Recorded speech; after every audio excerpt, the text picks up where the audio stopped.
Good morning, friends. It is Wednesday, November 25th. It is the day before Thanksgiving, and I have an opportunity to interview my friend Stephanie Roland, who is going to be sharing with us about the truth of 1 Thessalonians chapter 5, verse 16 and 17 and 18, where it talks about give thanks in all circumstances. Stephanie has been an employee at Mansas Baptist Church since 2003. She has directed our preschool for a number of years. She's done custodial work. She's done everything. She's involved in all kinds of different things, and she has been a blessing to this church and this community for a long, long time. About 2 years ago, Stephanie was diagnosed with stage 4 inoperable cancer, and she has been in a tough journey since then. And on Sunday, during my message about Thanksgiving, she was going to come and be interviewed, and we were going to talk about her attitude and where her attitude comes from, because Stephanie has one of the most amazing attitudes you will ever see. And so today I'm going to just introduce you, for those of you in Facebook world who don't know her. I would like for you to meet and know my friend Stephanie. So Stephanie, why do you enjoy working at Mansas Baptist Church? Well, I just really enjoy the people that I work with. I've told David many times through this pandemic, I come to work more for me than I come for the work, because I just love being around everybody, and mentally it gets me up, and I enjoy that. The families and the kids we get to meet coming through here is just such a blessing. And I've talked about before that there are youth, young adults, college students that still come in and see us, and they went through preschool here. So the relationships that we've made through the preschool go beyond preschool years. So it's a blessing. Now, there's something else I think you might like about working here. And can you tell these people about some of the pranks you've done?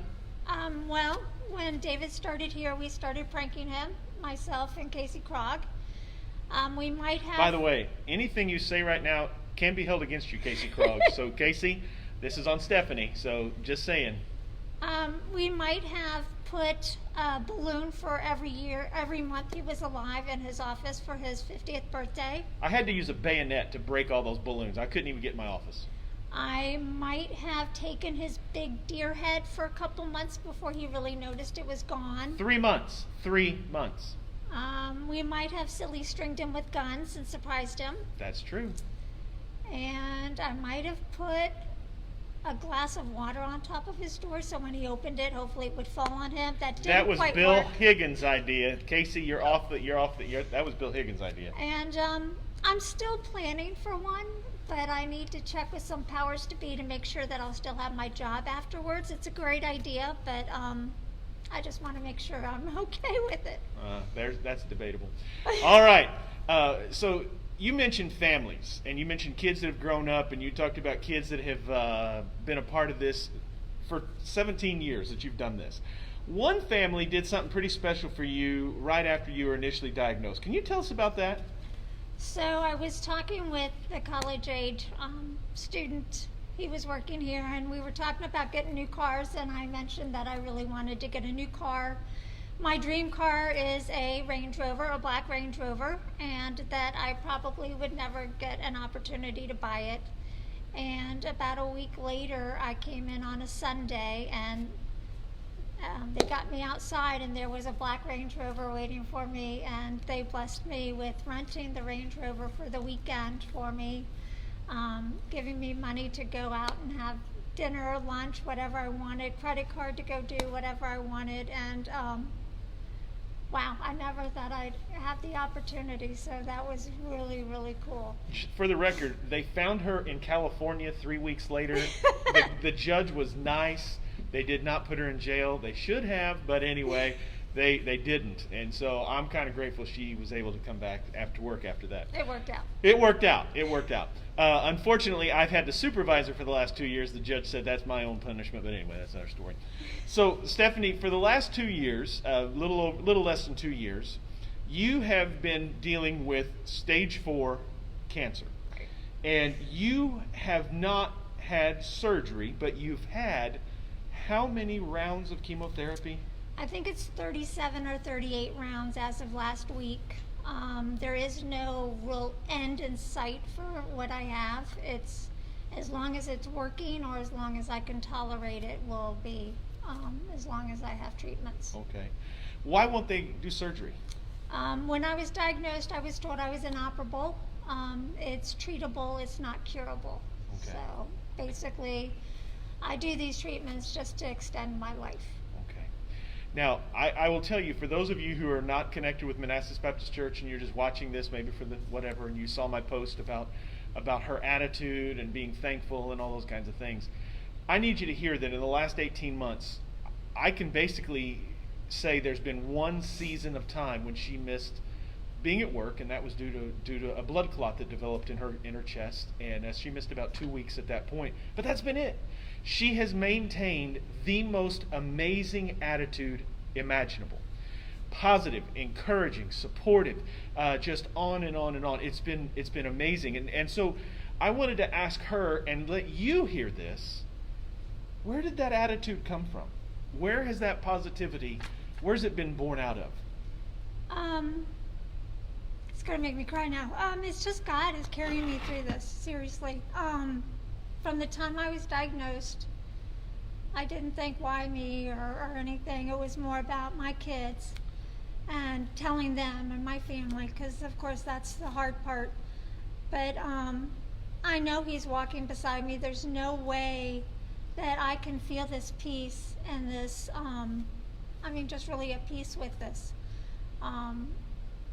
I don't think I'm special. There's no reason why I wouldn't have this. And I just try to use this as a tool that maybe I can reach out and touch someone else, whether it's through chemo and talking to people who are going through infusions and, them asking me why I feel this way and being able to share that. But really, there's just no other way to explain it. I mean, God's definitely carrying me through this. And even when I was in the hospital, that was just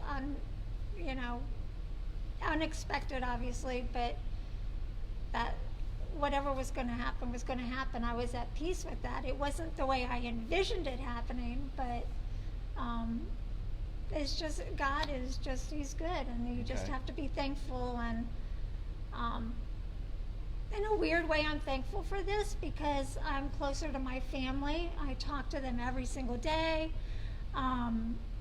It gives us an opportunity to say things we might not say. There's really not a lot of things that you leave unsaid because each day is a gift. And so you wake up or go to bed every night thankful that you had the gift of another day.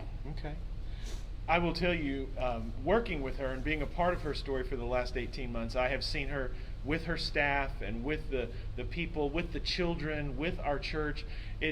She has been just a constant source of encouragement and support in this story.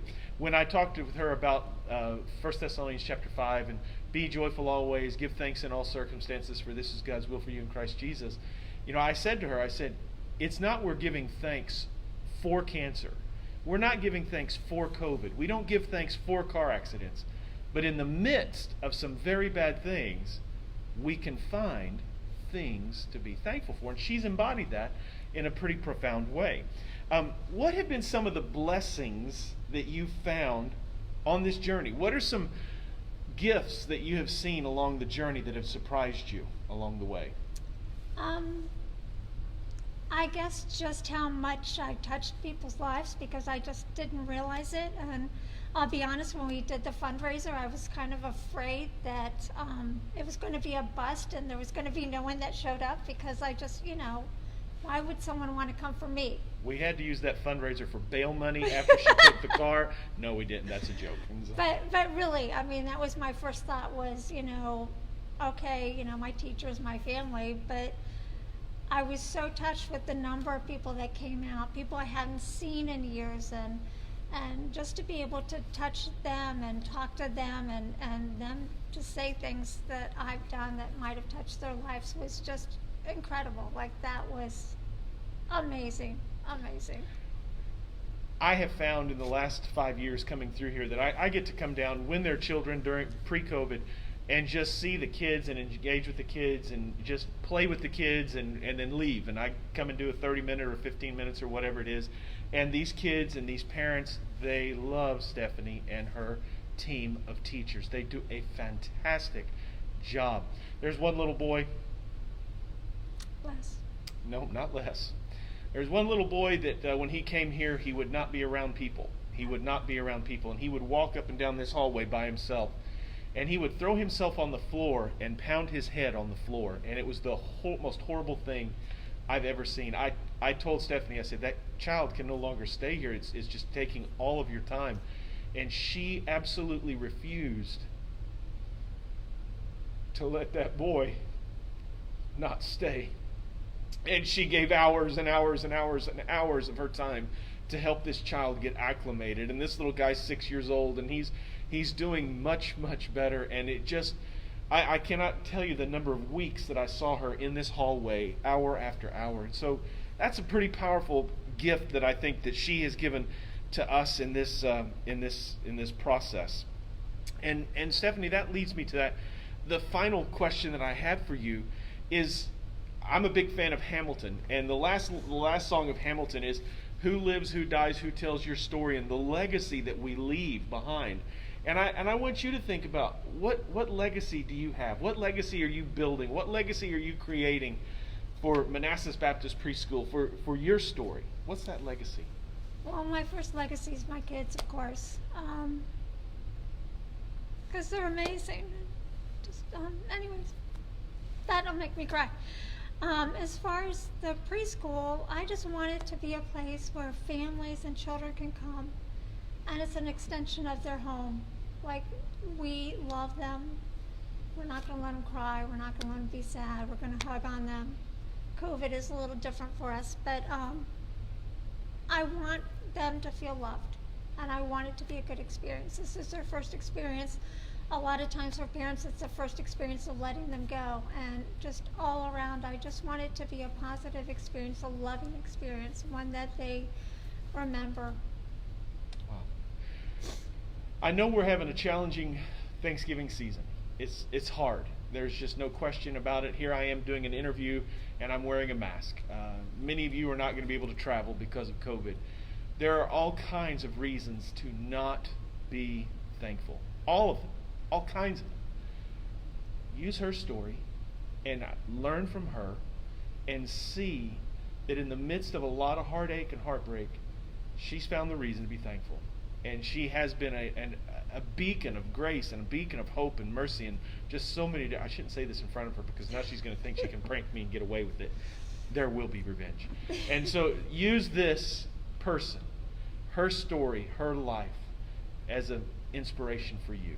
I'm grateful for Stephanie. I love Stephanie. I appreciate everything she's done, and I just invite you to pray for her and her family, and just remember what she teaches us daily about being thankful, being grateful, being kind, being merciful, and just pressing on through some hard days. You guys have a great Thanksgiving. Stephanie, thank you for being a part of this. Thank you, and thank you all for all your prayers and calls and notes and everything, because it really, really means a lot. So I appreciate it. Outstanding. You guys have a great Thanksgiving. We'll talk to you soon.